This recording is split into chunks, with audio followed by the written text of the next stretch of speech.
환자들한테 민망하잖아요. 냄새까지 나는데 어떻게 우리 병원에서 청소해요? 찰싹 병원 3층 복도에서 며느리 유라가 시어머니 경혜의 뺨을 때렸습니다. 주변 사람들이 일제히 쳐다보는 가운데 68세 경혜는 뺨을 움켜쥔 채 멍하니 서 있었어요. 68년 인생 처음 당하는 공개적인 모욕이었습니다. 하지만 며느리 유라는 몰랐죠. 자신이 때린 그 청소부의 진짜 정체를요. 그리고 다음 날 병원의 본사 감사팀이 급습하는데 과연 이 병원은 어떻게 될까요? 시청 전에 구독과 좋아요 꼭 부탁드립니다. 영상 제작에 큰 힘이 됩니다. 시어머니, 제가 몇 번을 말씀드렸어요? 명성병원 3층 복도에서 간호사 유라의 목소리가 날카롭게 울렸습니다. 청소복을 입은 68세 경혜가 바닥을 닦다가 고개를 들었어요.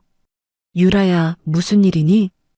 유라는 주변을 둘러보더니 경혜의 팔을 잡아 구석으로 끌고 갔습니다. 복도 끝 비상구 앞이었죠. 환자 보호자 몇 명이 그 모습을 지켜봤어요. 이 병원에서 일하지 말라고 했잖아요. 유라의 얼굴이 새빨갛게 달아올라 있었습니다. 경혜는 손에 든 걸레를 바닥에 내려놓았어요. 나도 생계가 있어. 일은 해야지. 생계요? 우리가 용돈 드린다고 했잖아요. 그건 너희 돈이고 난 내 돈으로 살고 싶단다. 경혜의 목소리는 차분했습니다. 하지만 유라의 숨소리는 점점 거칠어졌어요. 명성병원 흉부외과 과장인 남편 태준의 어머니가 같은 병원에서 청소 일을 한다는 사실이 유라에겐 치욕이었죠. 시어머니 때문에 저희 체면이 얼마나 구겨지는지 아세요? 유라가 목소리를 낮췄습니다.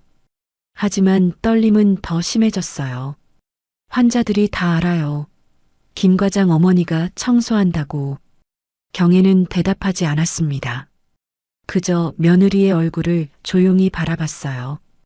유라는 그 시선을 견디지 못하고 복도로 돌아섰습니다. 바로 그때였어요. 유라야? 복도에서 밝은 목소리가 들렸습니다. 30대 중반쯤 보이는 여성이 손을 흔들며 다가왔어요. 유라의 얼굴이 순간 굳었습니다. 어머, 혜진아. 오랜만이다. 유라가 억지로 웃으며 인사했습니다. 혜진은 유라의 고교 동창이었어요. 명성병원 VIP 병동에 입원한 재벌 2세의 부인이었죠. 그래, 우리 시아버님이 입원하셔서 너 여기서 일한다며? 응, 간호사로. 두 사람이 반갑게 포옹했습니다. 혜진의 시선이 비상구 쪽으로 향했어요. 청소복을 입은 경혜가 보였죠. 혹시 저분이 시어머니세요? 유라의 미소가 굳어졌습니다. 입술이 파르르 떨렸어요. 아, 네. 어머, 인사드려야지. 혜진이 경혜에게 다가가려 했습니다. 유라가 황급히 혜진의 팔을 붙잡았어요. 아니야, 괜찮아. 시어머니 바쁘셔. 그래. 그럼 나중에 인사드릴게. 혜진이 손을 흔들며 복도 저편으로 사라졌습니다. 유라는 그 자리에 얼어붙어 있었어요. 손이 떨렸죠.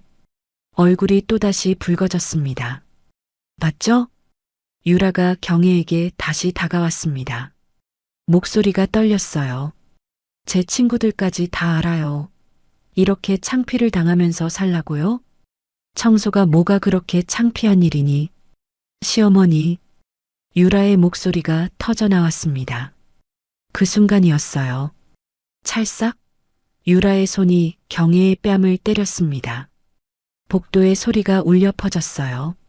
지나가던 환자들이 멈춰 섰습니다. 간호사들도 돌아봤죠. 청소부 주제에 의사 가족 행세하지 마세요. 유라의 목소리가 복도 전체에 퍼졌습니다. 환자들한테 민망하잖아요. 냄새까지 나는데 어떻게 우리 병원에서 일해요? 경혜는 뺨을 움켜쥔 채 멍하니 서 있었습니다. 눈에서 눈물이 흘러내렸어요. 주변 사람들이 수군거리기 시작했죠. 저기, 저 간호사 김 과장 부인 아니야? 맞아. 시어머니한테 저러면 안 되는데. 유라는 주변 시선을 의식했는지 목소리를 낮췄습니다. 하지만 말은 멈추지 않았어요. 매일매일 우리 병원에서 청소하시면서 제 남편 체면은 생각 안 하세요? 제발 그만두세요. 경혜는 여전히 대답하지 않았습니다. 그저 뺨의 열기를 느끼며 서 있었어요. 68년을 살면서 이런 수치심은 처음이었죠. 유라가 돌아서서 복도를 걸어갔습니다. 구두 소리가 복도에 울렸어요. 경혜는 천천히 걸레를 주워들었습니다. 손이 떨렸어요. 무릎을 꿇고 다시 바닥을 닦기 시작했죠. 눈물이 바닥에 떨어졌습니다. 주변 사람들이 안쓰러운 눈빛으로 바라봤어요. 그날 저녁 경혜는 작은 월세방으로 돌아왔습니다. 거울을 봤어요. 뺨이 빨갛게 부어 있었죠. 손으로 만져보니 아팠습니다. 하지만 육체적 고통보다 마음이 더 아팠어요. 경혜는 침대에 앉아 핸드폰을 꺼냈습니다. 오빠에게 전화를 걸었어요. 신호음이 3번 울렸죠. 여보세요? 오빠. 경혜야, 왜? 울었어? 목소리만 들어도 알 수 있었습니다. 경수는 동생이 우는 소리를 금방 알아챘어요. 아니, 괜찮아. 거짓말하지 마. 무슨 일이야? 경혜는 한참을 말없이 있었습니다. 그리고 천천히 입을 열었어요. 오늘 며느리한테 뺨 맞았어. 뭐? 경수의 목소리가 급격히 높아졌습니다. 당장 변호사 보낼까? 경찰에 신고해. 아니야, 오빠. 그럴 필요 없어. 무슨 소리야. 며느리가 때렸는데. 경혜는 조용히 한숨을 쉬었습니다. 창밖을 바라봤어요. 서울 밤거리에 불빛이 보였죠. 오빠, 명성병원 우리 그룹 병원이지? 잠시 침묵이 흘렀습니다. 경수가 대답했어요. 응, 백양그룹 계열사야. 왜? 좀 조사해줘. 조용히. 경수는 동생의 목소리에서 뭔가 결심한 느낌을 받았습니다. 20년 넘게 서로 간섭하지 않고 살았지만 이번은 달랐어요. 알았어. 내일 당장 움직일게. 고마워, 오빠. 전화를 끊고 경혜는 다시 거울을 봤습니다. 부은 뺨을 바라보며 생각했어요. 경혜는 20대의 재벌가를 떠났습니다. 자유롭게 살고 싶어서였죠. 오빠 경수가 회장직을 물려받는 대신 경혜는 평범한 삶을 택했어요. 평범하게 사랑하고 결혼했습니다. 남편을 일찍 여의고 혼자 아들을 키웠어요. 재벌가 도움 없이 청소일로 태준을 의대에 보냈죠. 오빠도 동생의 뜻을 존중해 평생 연락만 주고받았습니다. 하지만 이번은 달랐어요. 다음 날 아침 경혜는 평소처럼 새벽 5시에 일어났습니다. 세수를 하고 거울을 봤어요. 뺨의 부기는 조금 가라앉았지만 여전히 붉은 자국이 남아 있었죠. 경혜는 청소복을 입고 병원으로 향했습니다. 명성병원 지하 직원 통로로 들어섰어요. 청소팀 사무실에 도착하니 팀장이 기다리고 있었습니다. 경혜 씨, 잠깐 얘기 좀 해요. 네, 팀장님. 팀장의 표정이 어두웠습니다. 말을 꺼내기 망설이는 듯 했어요. 어제 3층에서 일 있었다며? 경혜는 고개를 끄덕였습니다. 팀장이 한숨을 쉬었어요. 간호부에서 연락이 왔어요. 경혜 씨를 3층에서 빼달래요. 경혜는 놀라지 않았습니다. 예상했던 일이었죠. 어디로 배치되나요? 지하 주차장하고 창고 쪽으로요. 미안해요. 내가 어쩔 수가 없네. 괜찮습니다. 경혜가 담담하게 대답했습니다. 팀장은 미안한 표정을 지었어요. 정말 괜찮아요? 지하는 환경이 좀. 네, 괜찮아요. 일은 어디서든 똑같으니까요. 경혜는 청소 도구를 챙겨 지하로 내려갔습니다. 지하 주차장은 어두웠어요. 차들이 쉴 새 없이 드나들었고 배기가스 냄새가 코를 찔렀죠. 창고는 더 열악했습니다.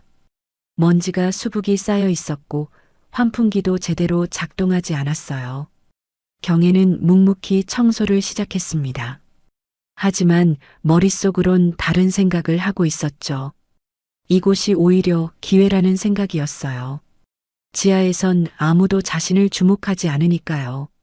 점심시간이 되었습니다. 경혜는 직원 식당으로 가지 않고 지하 창고에 남았어요. 도시락을 꺼내 먹으며 주변을 살폈습니다. 창고 한쪽에 오래된 서류 상자들이 쌓여 있었어요. 경혜는 상자를 하나씩 열어봤습니다. 오래된 환자 기록, 폐기 예정 서류들이 가득했죠. 그중 한 상자에서 이상한 파일을 발견했어요. 제약회사 이름이 적힌 봉투들이었습니다. 경혜는 핸드폰 카메라로 사진을 찍었습니다. 그리고 원래 자리에 돌려놓았어요. 아무 일 없었다는 듯이요. 오후가 되자 경혜는 청소팀장을 찾아갔습니다. 팀장님, 부탁이 있는데요. 뭔데요? 야간 근무할 수 있을까요? 야간 근무요? 왜요? 낮에 병원이 너무 복잡해서요. 밤이 더 조용하고 일하기 편할 것 같아요. 팀장은 잠시 생각하더니 고개를 끄덕였습니다. 그래요. 마침 야간 근무자가 부족했어요. 내일부터 밤 10시에 출근하면 돼요. 감사합니다. 경혜는 미소를 지었습니다. 계획의 첫 단계가 시작된 거예요. 그날 저녁 경혜는 오빠 경수를 만났습니다. 병원 근처 조용한 카페였어요. 경수는 동생을 보자마자 얼굴을 살폈습니다. 뺨은 좀 나아졌어? 응, 많이 나았어. 경혜가 담담하게 대답했습니다. 경수는 서류 봉투를 꺼내 테이블 위에 놓았어요. 명성병원 조사 시작했어. 이미 수상한 게 여러 개 나왔어. 뭐가 나왔는데? 흉부외과하고 성형외과 매출이 이상해. 작년 대비 30% 급증했는데 환자 수는 그대로야. 경혜의 눈빛이 날카로워졌습니다. 과잉 진료라는 얘기네. 가능성이 높아. 그리고 제약회사 거래 내역도 이상해. 정상적인 납품 외에 의심스러운 금액 이동이 있어. 증거만 확보하면 돼. 내일 본사 감사팀을 보낼 거야. 오빠, 잠깐만. 경혜가 손을 들어 말을 막았습니다. 아직은 안 돼. 조금만 더 기다려줘. 왜? 빨리 끝내는 게 좋잖아. 증거가 더 필요해. 확실하게 잡아야 해. 경혜의 눈빛이 단단했습니다. 경수는 동생을 보며 고개를 끄덕였어요. 알았어. 내가 신호 주면 그때 움직일게. 고마워, 오빠. 두 사람은 커피를 마시며 이야기를 나눴습니다. 경혜는 병원의 구조와 문제점을 설명했어요. 경수는 메모를 하며 들었죠. 그날 밤부터 경혜의 야간 근무가 시작됐습니다. 밤 10시 텅 빈 병원은 낮과 완전히 달랐어요. 조용했고 어두웠습니다. 경혜는 청소 도구를 들고 3층으로 올라갔어요. 흉부외과 병동은 고요했습니다. 간호사 몇 명만 당직을 서고 있었죠. 경혜는 복도를 조용히 청소하며 주변을 살폈습니다. 아들 태준의 과장실이 보였어요. 경혜는 주변을 확인하고 과장실 문을 열었습니다. 잠겨 있지 않았죠. 안으로 들어가 책상 서랍을 열어봤어요. 서류들이 가득했습니다. 그중 한 파일에서 제약회사 명세서를 발견했습니다. 매달 입금되는 금액 내역이 적혀 있었어요. 경혜는 핸드폰으로 사진을 찍었습니다. 갑자기 복도에서 발소리가 들렸습니다. 경혜는 재빨리 서랍을 닫고 책상 밑으로 숨었어요. 문이 열렸습니다. 불이 켜지더니 태준의 목소리가 들렸죠. 서류 놓고 갔네. 가져가야지. 태준이 책상에서 뭔가를 집어들고 나갔습니다. 문이 닫혔어요. 경혜는 한참을 기다렸다가 조심스럽게 나왔습니다. 심장이 빠르게 뛰었죠. 경혜는 다시 청소를 시작했습니다. 아무 일 없었다는 듯이요. 그리고 4층 성형외과로 올라갔어요. 사돈 석환의 과장실도 같은 방법으로 들어갔습니다. 석환의 책상엔 환자 차트가 놓여 있었어요. 경혜는 하나하나 살펴봤습니다. 수술 기록, 진료 내역, 환자 상담 기록까지. 그중 한 차트에서 이상한 점을 발견했죠. 환자가 단순 상담만 왔는데 수술 권유가 3번이나 기록되어 있었습니다. 환자는 거절했지만 석환은 계속 권유했던 거예요. 경혜는 이것도 사진으로 남겼습니다. 새벽 4시까지 경혜는 병원을 돌며 증거를 수집했습니다. 지하 창고의 폐기 서류, 약품 창고의 재고 기록, 간호사실의 환자 불만 접수 내역까지 모든 것을 사진으로 남겼어요. 다음 날 아침 경혜는 모든 자료를 오빠에게 전송했습니다. 경혜는 핸드폰을 내려놓고 침대에 누웠습니다. 피곤했지만 잠이 오지 않았어요. 머릿속으론 계속 다음 단계를 생각했죠. 일주일이 지났습니다. 경혜는 매일 밤 병원을 돌며 증거를 모았어요. 제약회사 리베이트 내역, 환자 과잉 진료 기록, 직원 갑질 녹음 파일까지 증거는 점점 쌓여갔죠. 어느 날 밤 경혜는 3층 간호사 휴게실 근처를 청소하고 있었습니다. 안에서 목소리가 들렸어요. 문틈으로 유라가 보였습니다. 요즘 시어머니 안 보이던데? 동료 간호사가 물었습니다. 유라가 대답했어요. 지하로 보냈어요. 3층에서 일하면 우리 남편 체면이 말이 아니잖아요. 그래도 시어머니인데 시어머니라고 다 똑같은 줄 알아요? 청소나 하는 분이랑 우리가 같은 대접 받을 순 없죠. 간호사들이 웃었습니다. 경혜는 주먹을 꽉 쥐었어요. 하지만 표정은 변하지 않았죠. 그저 조용히 청소를 계속했습니다. 다음 날 아침 경혜는 오빠를 다시 만났습니다. 이번엔 백양그룹 본사였어요.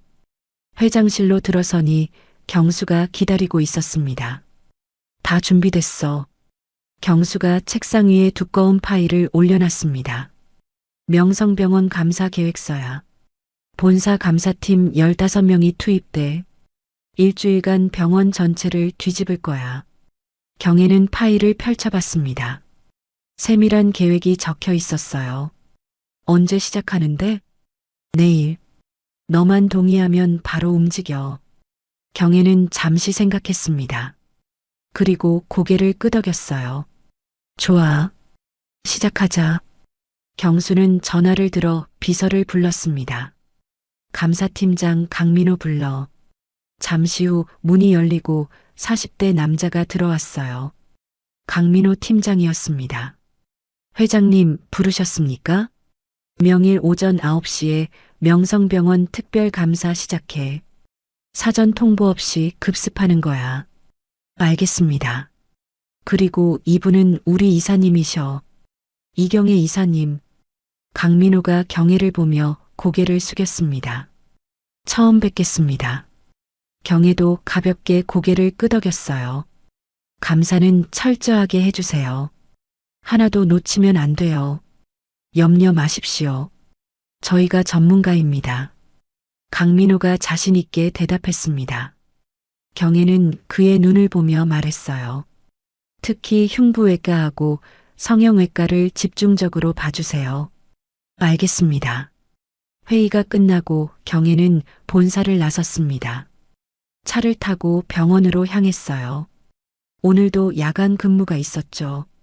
그날 밤 경혜는 평소보다 일찍 병원에 도착했습니다. 밤 9시였어요.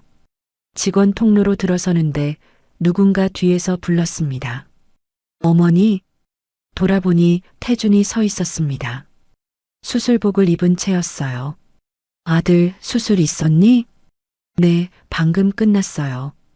두 사람이 마주 섰습니다. 침묵이 흘렀어요. 태준이 먼저 입을 열었습니다. 어머니, 유라가 그러는데 3층에서 일 안 하신다며요? 응, 지하로 옮겼어. 왜요? 태준의 목소리에 불편함이 묻어났습니다. 경혜는 아들의 눈을 똑바로 봤어요. 내 며느리가 원했으니까. 어머니, 태준이 말을 잇지 못했습니다. 경혜가 조용히 말했어요. 괜찮아. 엄마는 어디서든 일할 수 있어. 하지만 걱정하지 마. 엄마 건강해. 경혜가 아들의 어깨를 가볍게 두드렸습니다. 그리고 지하로 내려갔어요. 태주는 그 뒷모습을 한참 바라보다가 돌아섰습니다. 경혜는 지하 창고에서 청소 도구를 챙겼습니다. 그리고 건물 구석구석을 다니며 마지막 증거를 수집했어요. 마지막 준비를 완벽하게 해야 했죠. 새벽 2시 경혜는 지하 주차장을 청소하고 있었습니다. 갑자기 엘리베이터에서 사람들이 내렸어요. 유라와 동료 간호사들이었습니다. 야식 먹으러 나갔다 오는 길인가 봐요. 간호사 하나가 말했습니다. 유라가 경혜를 발견했어요. 눈이 마주쳤죠. 유라는 고개를 돌렸습니다. 마치 모르는 사람처럼요. 경혜는 아무 말 없이 청소를 계속했습니다. 유라 일행이 엘리베이터를 타고 올라갔어요.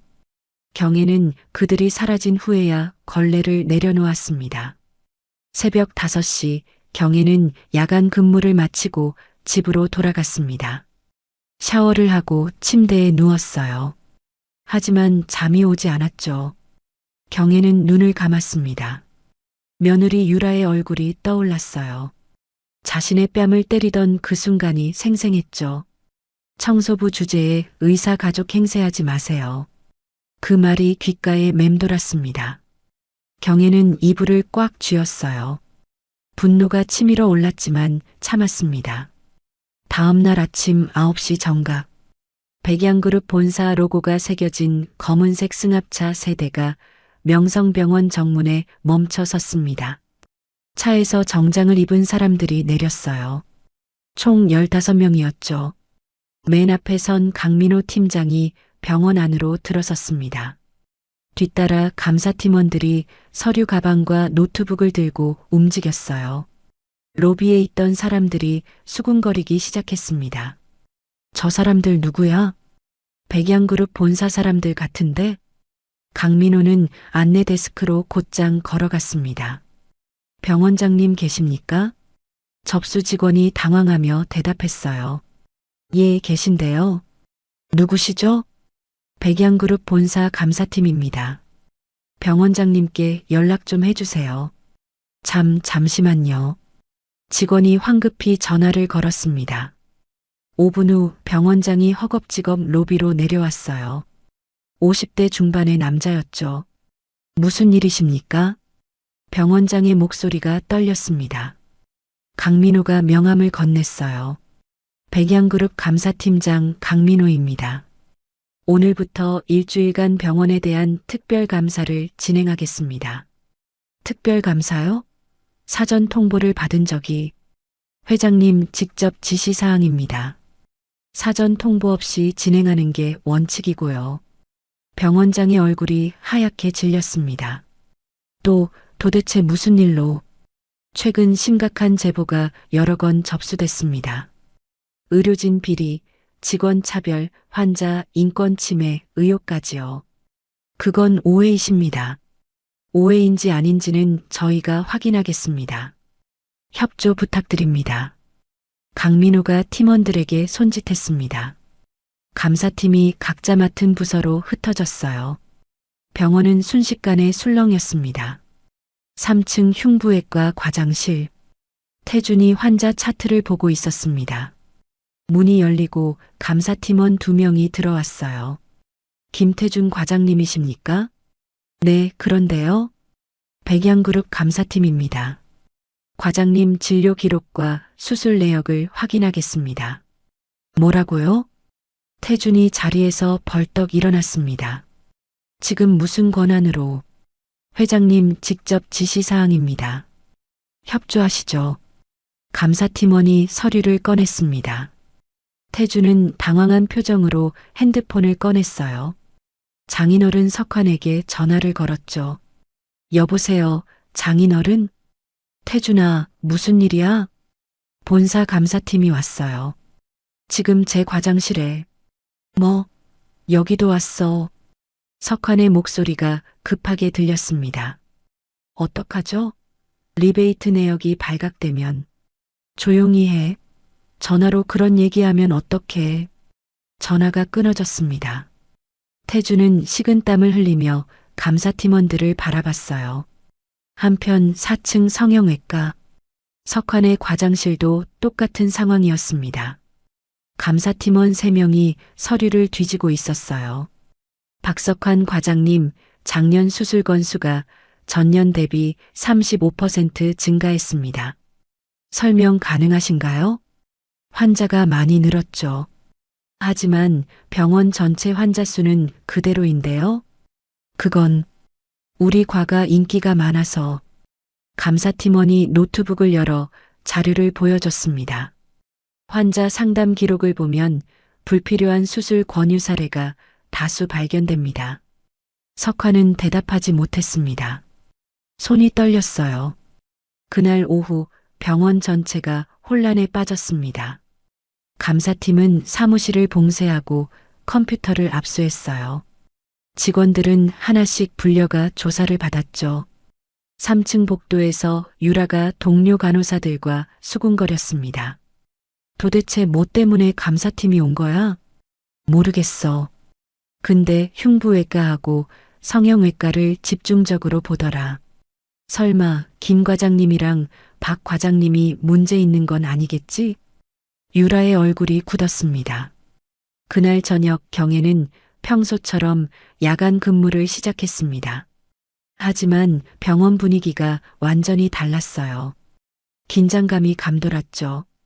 경혜는 지하에서 청소를 하다가 3층으로 올라갔습니다. 복도를 지나는데 회의실에서 목소리가 들렸어요. 문틈으로 살짝 들여다봤습니다. 강민호 팀장과 병원장, 그리고 태준과 석환이 앉아 있었어요. 이게 뭡니까? 강민호가 서류를 탁자에 던졌습니다. 제약회사로부터 받은 금액 내역입니다. 김태준 과장님 설명해 보시죠. 그건. 태준이 입을 열었다 닫았습니다. 말이 나오지 않았어요. 3년간 총 4억 8천만 원입니다. 불법 리베이트죠. 오해이십니다. 오해요? 증거가 다 여기 있는데? 강민호가 또 다른 서류를 펼쳤습니다. 박석환 과장님도 마찬가지입니다. 환자 43명에게 불필요한 수술을 권유한 기록이 있어요. 석환이 자리에서 일어났습니다. 그건 환자 안전을 위해서. 환자 안전이요? 차트를 보면 대부분 거절했는데도 계속 권유하셨더군요. 정적이 흘렀습니다. 병원장이 식은땀을 닦았어요. 팀장님, 이건 개인의 문제 아닙니까? 병원 차원에선. 병원도 책임이 있습니다. 관리 감독을 제대로 하지 않았으니까요. 강민호가 서류를 정리했습니다. 내일 오전 10시에 전 직원 대상으로 설명회를 하겠습니다. 대강당에 모이시기 바랍니다. 경혜는 복도에서 그 광경을 지켜봤습니다. 계획대로 진행되고 있었어요. 경혜는 조용히 청소를 계속했습니다. 아무도 그녀가 이 모든 일의 중심에 있다는 걸 몰랐죠. 다음 날 오전 10시 명성병원 대강당에 전 직원 500명이 모였습니다. 의사, 간호사, 행정직원, 청소직원까지 모두 자리를 채웠어요. 경혜도 맨 뒷줄에 조용히 앉아 있었죠. 강민호 팀장이 단상에 올랐습니다. 프로젝터 화면이 켜졌어요. 안녕하십니까? 백양그룹 감사팀장 강민호입니다. 장내가 조용해졌습니다. 모두가 긴장한 표정이었어요. 이틀간 감사를 진행한 결과 심각한 문제점들이 발견됐습니다. 화면에 자료가 나타났습니다. 그래프와 표가 가득했어요. 흉부외과 김태준 과장, 제약회사로부터 3년간 4억 8천만 원의 불법 리베이트를 수수했습니다. 장내가 술렁였습니다. 태주는 뒷줄에 앉아 고개를 숙였어요. 성형외과 박석환 과장, 환자 43명에게 불필요한 수술을 권유했고 이 중 12명이 실제 수술을 받았습니다. 석환도 얼굴이 하얗게 질렸습니다. 하지만 발표는 여기서 끝이 아니었습니다. 그리고 오늘 특별 참관인을 소개하겠습니다. 강민호가 옆을 향해 손을 내밀었습니다. 백양그룹 이사이시자 이번 감사를 직접 지시하신 분입니다. 이경혜 이사님입니다. 문이 열렸습니다. 청소복이 아닌 정장을 입은 경혜가 들어왔어요. 단정한 헤어스타일에 메이크업까지 한 모습이었죠. 장내가 술렁이기 시작했습니다. 맨 앞줄에 앉아있던 태준의 입이 떡 벌어졌어요. 어머니? 옆에 앉은 유라는 손으로 입을 막았습니다. 눈이 커졌어요. 석화는 의자를 붙잡고 일어서려다 주저앉았죠. 경혜가 단상으로 천천히 걸어갔습니다. 강민호가 마이크를 건넸어요.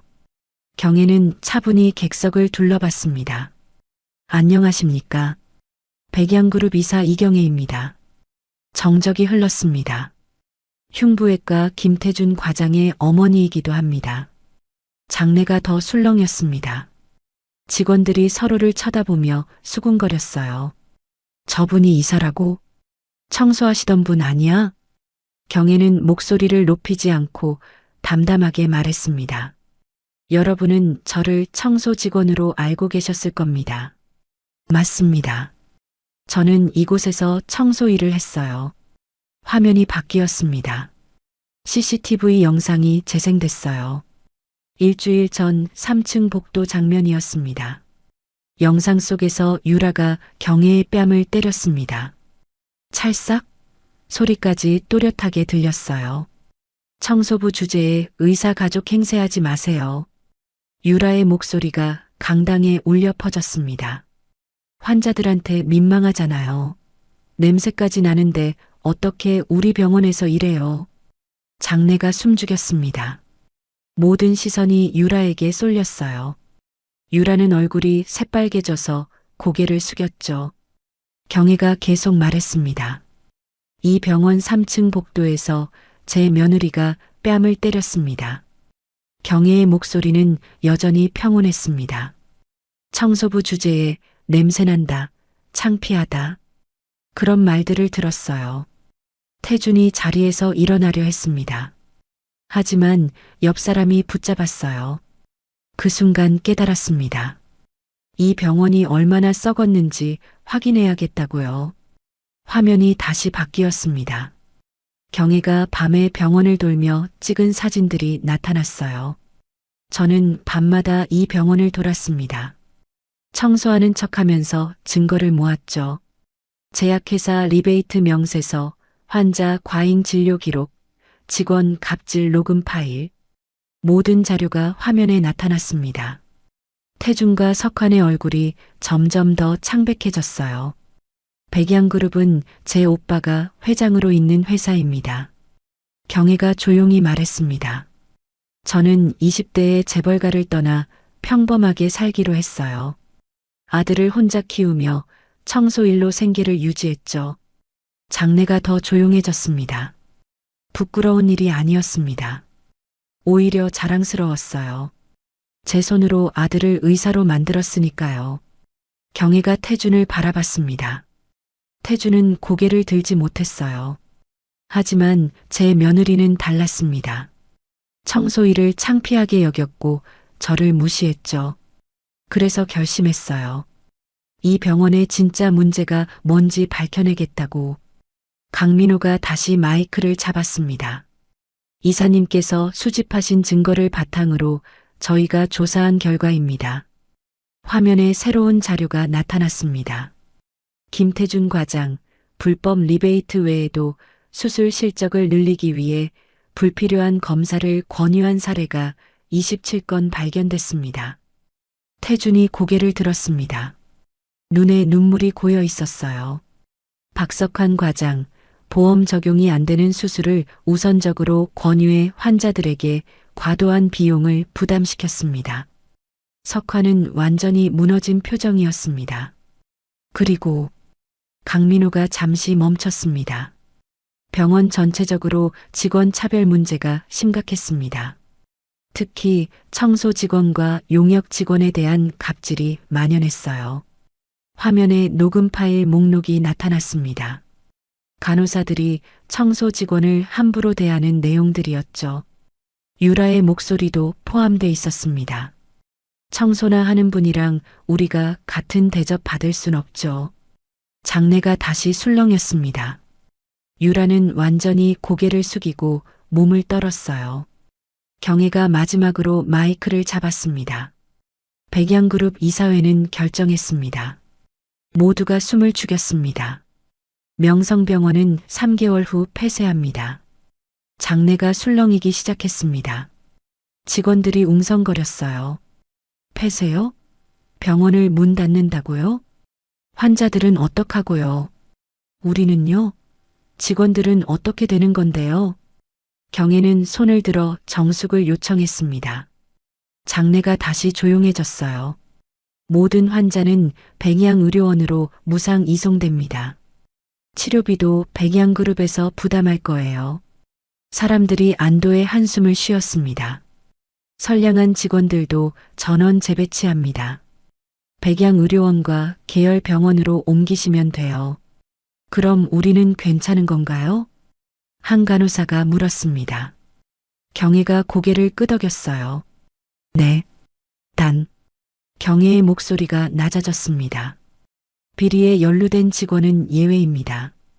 전원 형사 고발하고 민사소송도 진행할 거예요. 태준이 자리에서 벌떡 일어났습니다. 어머니. 태준의 목소리가 강당에 울렸습니다. 모든 시선이 그에게 쏠렸어요. 이건 함정이에요. 어머니가 저를 함정에 빠뜨린 거잖아요. 경혜는 아들을 똑바로 바라봤습니다. 함정이 아니야. 내가 한 일일 뿐이지. 저는 환자를 위해서, 돈을 위해서지. 경혜의 목소리가 차가워졌습니다. 내가 받은 리베이트로 몇 명의 환자를 공짜로 치료할 수 있었을까? 내가 권유한 불필요한 검사 때문에 환자들이 얼마나 고통받았을까? 태주는 대답하지 못했습니다. 그저 고개를 떨구고 서 있었어요. 석환도 일어났습니다. 이사님, 저희에게 한 번만 기회를. 기회는 이미 드렸습니다. 경혜가 석환을 차갑게 바라봤습니다. 환자를 돈으로 봤을 때, 직원을 차별했을 때, 제 뺨을 때렸을 때, 그때가 기회였어요. 유라가 자리에서 일어나 앞으로 뛰쳐나왔습니다. 단상 아래까지 와서 무릎을 꿇었어요. 어머니, 죄송합니다. 유라의 목소리가 떨렸습니다. 눈물이 뺨을 타고 흘러내렸어요. 제가 잘못했어요. 시어머니를 무시하고 때렸어요. 장내가 숨을 죽였습니다. 경혜는 무릎 꿇은 며느리를 내려다봤어요. 제가 정말 잘못했어요. 용서해 주세요. 유라가 바닥에 이마를 대고 절했습니다. 어깨가 떨렸죠. 경혜는 단상에서 내려왔습니다. 유라 앞에 섰어요. 한참을 말없이 며느리를 내려다봤습니다. 유라야. 경혜가 조용히 불렀습니다. 일어나라. 경혜가 손을 내밀었습니다. 유라는 떨리는 손으로 경혜의 손을 잡았어요. 일어섰을 때 유라의 얼굴은 눈물범벅이었죠. 너는 사람을 직업으로 판단했어.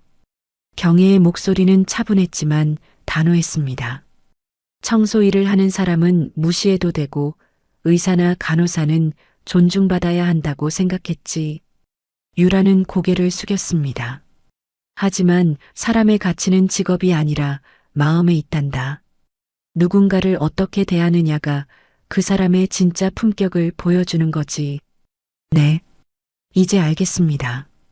유라의 목소리가 떨렸습니다. 늦었지만 깨달았다니 다행이네.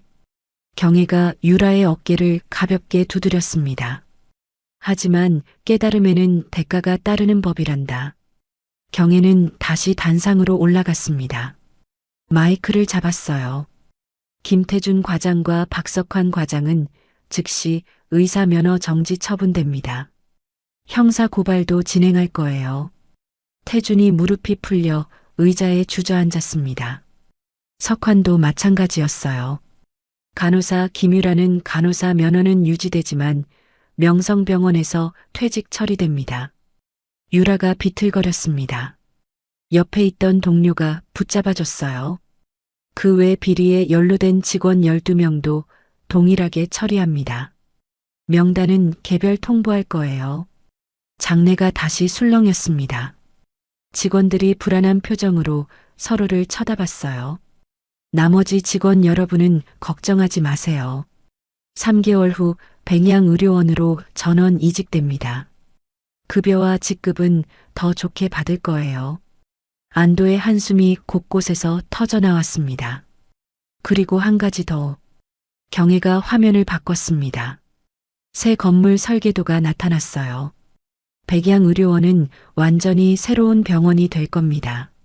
환자 중심, 직원 존중, 평등 의료를 실현하는 곳이 될 거예요. 화면에 여러 시설 사진이 나타났습니다. 청소 직원 전용 휴게실과 식당, 환자 권리 보호센터, 노숙자, 무료 진료소까지 만들 거예요.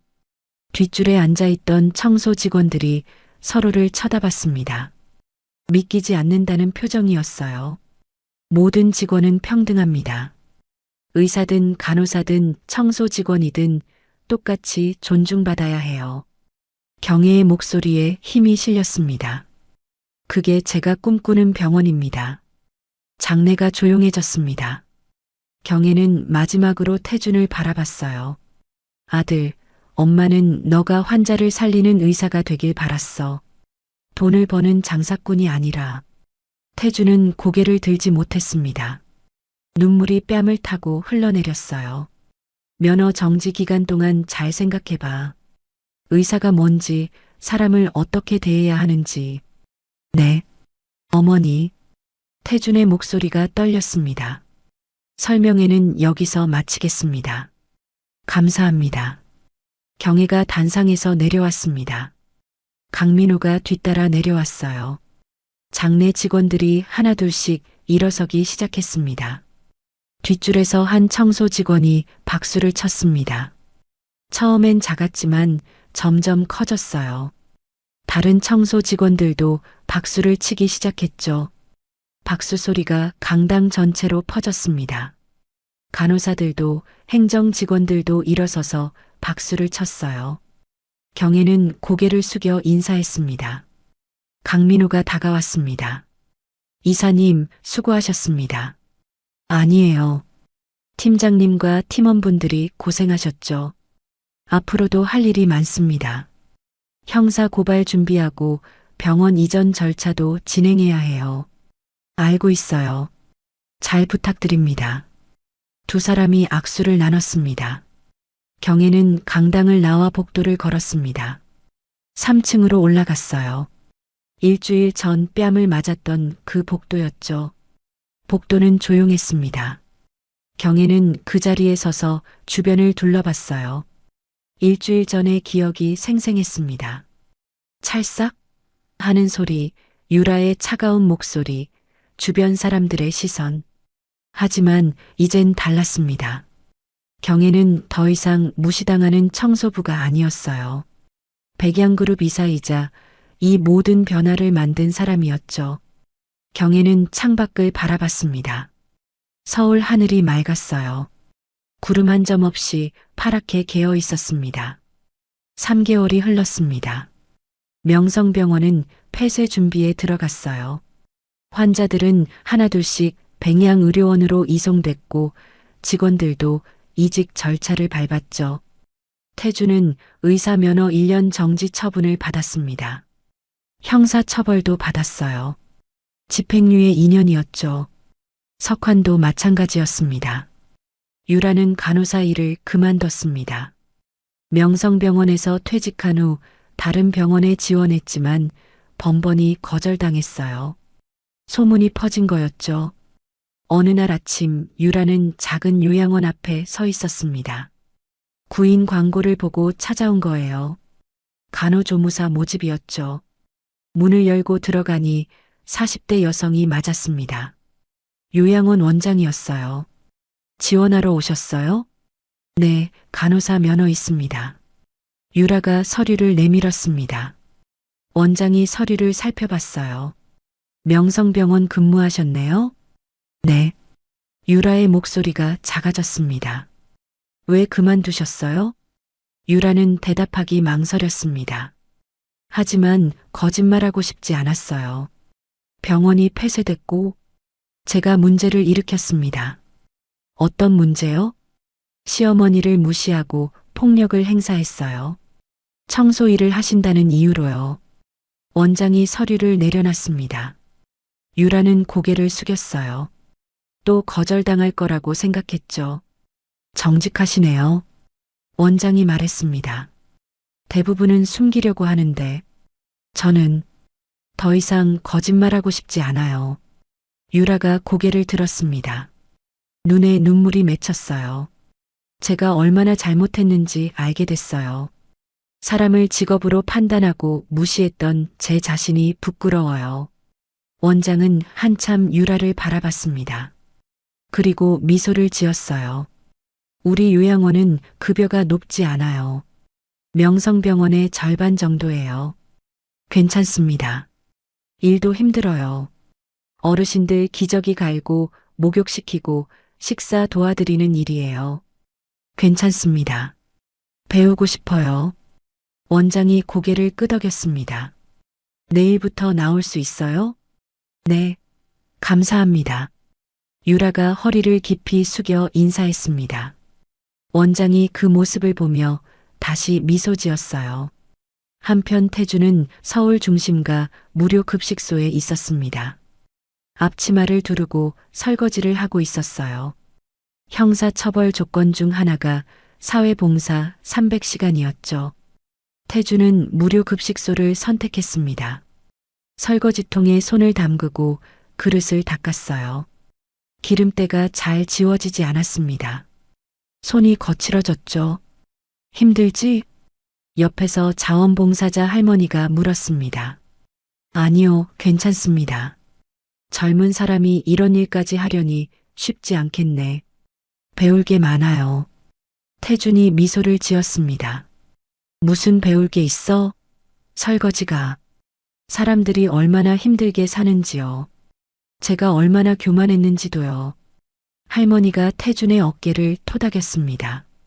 착한 청년이네. 잘 될 거야. 태준은 설거지를 계속했습니다.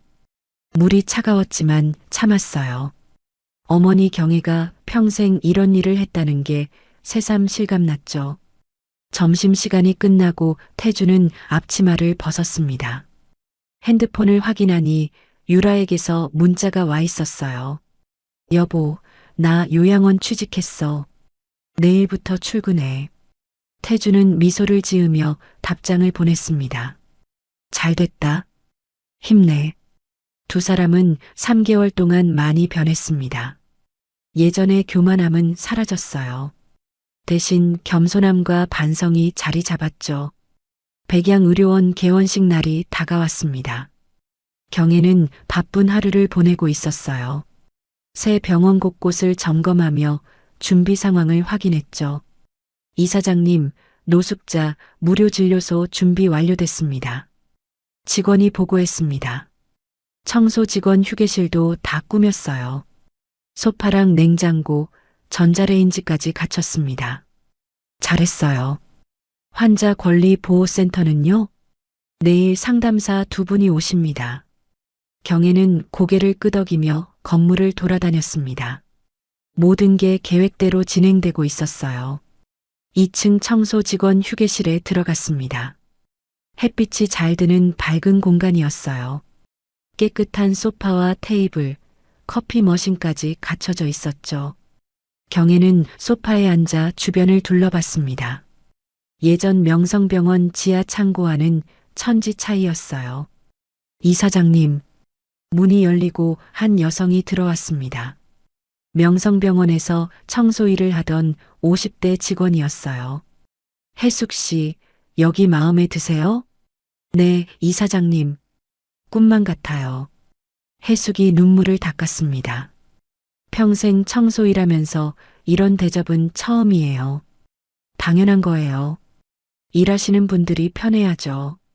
감사합니다. 정말 감사해요. 혜숙이 허리를 깊이 숙였습니다. 경혜는 그녀를 일으켜 세웠어요. 고맙긴요. 우리 같이 일하는 사람들이잖아요. 두 사람이 미소를 나눴습니다. 개원식 전날 밤 경혜는 병원 옥상에 올라갔습니다. 서울 야경이 한눈에 보였어요. 불빛들이 반짝였죠. 핸드폰이 울렸습니다. 오빠 경수였어요. 내일 개원식 축하한다. 고마워, 오빠. 덕분이야. 무슨 소리. 내가 다 한 거지. 경혜는 미소를 지었습니다. 오빠, 내가 제대로 된 선택을 한 걸까? 뭐가? 당연히 제대로 된 선택이지. 너 덕분에 세상이 조금 나아졌잖아. 그렇게 생각해줘서 고마워. 내일 봐. 축사 준비해 갈게. 응, 내일 봐. 전화를 끊고 경혜는 다시 야경을 바라봤습니다. 바람이 불어왔어요. 시원했죠. 내일이면 새로운 시작입니다. 진짜 평등한 병원, 모두가 존중받는 병원을 만드는 거예요. 경혜는 그걸 위해 3개월간 쉼 없이 달려왔습니다. 백양의료원 개원식 날 아침. 하늘은 맑았고 햇살이 따스했습니다. 병원 앞에는 대형 현수막이 걸려 있었어요. 환자 중심, 직원 존중, 평등 의료. 경혜는 검은색 정장을 입고 거울을 봤습니다. 단정한 모습이었어요. 하지만 손엔 여전히 굳은 살이 있었죠. 청소하며 생긴 자국들이었습니다. 경혜는 그 손을 바라보며 미소 지었습니다. 부끄럽지 않았어요. 오히려 자랑스러웠죠. 병원으로 향했습니다. 입구에는 이미 많은 사람들이 모여 있었어요.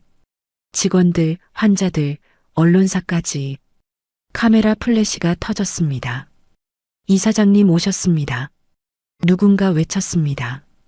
사람들이 박수를 쳤어요. 경혜는 천천히 걸어 들어갔습니다. 로비는 넓고 밝았습니다.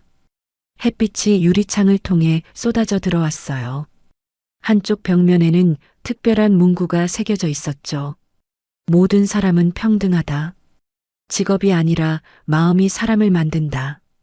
경혜가 직접 쓴 문구였습니다. 식은 1층 대강당에서 열렸습니다. 300명이 넘는 사람들이 자리를 채웠어요. 맨 앞줄에는 오빠 경수가 앉아 있었습니다. 경혜는 단상에 올랐습니다. 마이크 앞에 섰어요.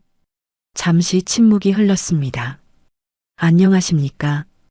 백양의료원 이사장 이경혜입니다. 박수가 터져 나왔습니다. 오늘 이 자리가 감회가 깊습니다. 68년을 살면서 가장 의미 있는 날이에요. 경혜의 목소리는 떨리지 않았습니다. 저는 평생 청소 일을 했습니다. 부끄러운 일이 아니었어요. 제 손으로 아들을 키웠고 의사로 만들었으니까요. 청중이 조용히 들었습니다. 하지만 세상은 저를 다르게 봤어요. 청소부라는 이유로 무시했고 차별했죠. 심지어 제 며느리도요. 경혜가 잠시 멈췄습니다. 그래서 깨달았습니다. 이 세상엔 직업으로 사람을 판단하는 잘못된 시선이 있다는 걸요. 고개를 끄덕이는 사람들이 보였습니다. 백양의료원은 그런 차별이 없는 곳이 될 겁니다. 의사든 간호사든 청소 직원이든 모두 평등하게 존중받을 거예요. 박수가 터져 나왔습니다. 1층엔 노숙자 무료 진료소가 있어요. 돈이 없어도 치료받을 수 있는 곳이죠. 2층엔 청소 직원 전용 휴게실과 식당이 있어요. 다른 직원들과 똑같은 대우를 받는 거예요. 3층엔 환자 권리 보호센터가 있어요. 환자가 부당한 대우를 받지 않도록 보호하는 곳이죠. 경혜는 화면을 가리켰습니다. 이 모든 게 완벽하진 않을 거예요. 하지만 시작은 할 수 있어요. 조금씩 세상을 바꿔나가는 거죠. 박수 소리가 더 커졌습니다. 그때 뒷문이 열렸습니다. 태준과 유라가 들어왔어요. 두 사람은 조심스럽게 맨 뒷줄에 섰습니다. 경혜는 그들을 봤습니다. 하지만 놀라지 않았어요. 오히려 미소를 지었죠. 오늘 특별한 손님이 오셨네요. 경혜가 말했습니다. 제 아들 태준이와 며느리 유라예요. 사람들이 돌아봤습니다. 태준과 유라는 고개를 숙였어요. 3개월 전 이 두 사람은 큰 잘못을 저질렀어요. 그리고 그 대가를 치렀죠. 경혜의 목소리는 여전히 차분했습니다. 하지만 사람은 변할 수 있어요. 잘못을 인정하고 반성하면 다시 시작할 수 있죠. 태준이 고개를 들었습니다. 눈에 눈물이 고여 있었어요. 아들아, 며느리랑 앞으로 나오렴. 두 사람이 천천히 앞으로 걸어왔습니다. 단상 아래까지 왔어요. 지난 3개월간 뭘 배웠니? 사람을 대하는 법을 배웠습니다. 환자가 돈이 아니라 생명이라는 걸요. 유라도 이어 말했습니다. 직업이 사람을 정의하지 않는다는 걸 배웠어요. 마음이 중요하다는 것도요. 경혜는 고개를 끄덕였습니다. 잘 배웠네. 그럼 이제 다시 시작하렴. 어머니. 태준의 목소리가 떨렸습니다. 면허 정지 기간이 끝나면 여기서 일해. 단 조건이 있단다. 무슨 조건이요? 환자를 돈으로 보지 말 것. 동료를 직급으로 판단하지 말 것. 그리고 매달 무료 진료소에서 봉사할 것. 알겠습니다. 태준이 고개를 숙였습니다. 며느리도 마찬가지야. 요양원에서 계속 일하면서 여기 환자보호센터에서 자원봉사하세요. 네, 어머니. 그렇게 하겠습니다. 유라도 눈물을 닦으며 대답했습니다. 경혜는 두 사람에게 손을 내밀었습니다. 태준과 유라가 그 손을 잡았어요. 세 사람의 손이 포개졌죠? 다시 시작하자. 이번엔 제대로. 네, 어머니. 박수가 터져 나왔습니다. 청중이 모두 일어서서 박수를 쳤어요. 경혜는 아들과 며느리를 안았습니다. 식이 끝나고 경혜는 병원을 둘러봤습니다. 1층 무료 진료소에는 벌써 환자들이 와 있었어요. 노숙자, 저소득층 어르신들이었죠. 2층 청소 직원 휴게실에 들렀습니다. 해숙과 다른 직원들이 커피를 마시고 있었어요. 이사장님, 직원들이 일어나 인사했습니다. 편하게 쉬세요. 여기가 여러분 공간이에요. 감사합니다, 이사장님. 해숙이 눈물을 글썽였습니다. 평생 이런 대접 못 받았어요. 정말 꿈만 같아요. 꿈이 아니에요. 당연한 거예요. 경혜가 미소 지었습니다. 3층 환자 보호센터도 둘러봤습니다. 상담사 두 분이 준비하고 있었어요. 환자분들 불편한 점 있으면 언제든 말씀드리라고 하세요. 네, 이사장님. 최선을 다하겠습니다. 그날 저녁 경혜는 병원 1층 로비에 홀로 앉아 있었습니다. 사람들은 다 돌아갔고 건물은 조용했어요. 청소 직원 한 분이 바닥을 닦고 있었습니다. 경혜는 일어나 그분에게 다가갔어요. 수고하세요. 아, 이사장님. 감사합니다. 제가 원래 청소 일했어요. 평생 했죠? 아, 네. 들었습니다. 부끄러운 일 아니에요. 누군가는 해야 하는 일이니까요. 맞습니다. 감사합니다, 이사장님. 두 사람이 미소를 나눴습니다. 경혜는 로비를 걸어 나왔습니다. 밤 공기가 시원했어요. 별이 떠 있었죠? 바람이 불어왔습니다. 경혜의 머리카락이 흩날렸어요. 그녀는 눈을 감았습니다. 68년을 살면서 가장 행복한 순간이었습니다. 사람의 가치는 직업이나 지위가 아니라 마음에서 나옵니다. 누군가를 깔보고 무시했을 때 그 상처는 예상치 못한 방식으로 돌아올 수 있습니다. 하지만 진심 어린 반성과 변화의 의지가 있다면 다시 시작할 수 있죠. 청소부든 의사든 모두가 각자의 자리에서 최선을 다하는 소중한 존재입니다. 겉모습이 아닌 진심으로 사람을 대할 때 우리는 비로소 진정한 품격을 갖춘 인간이 됩니다.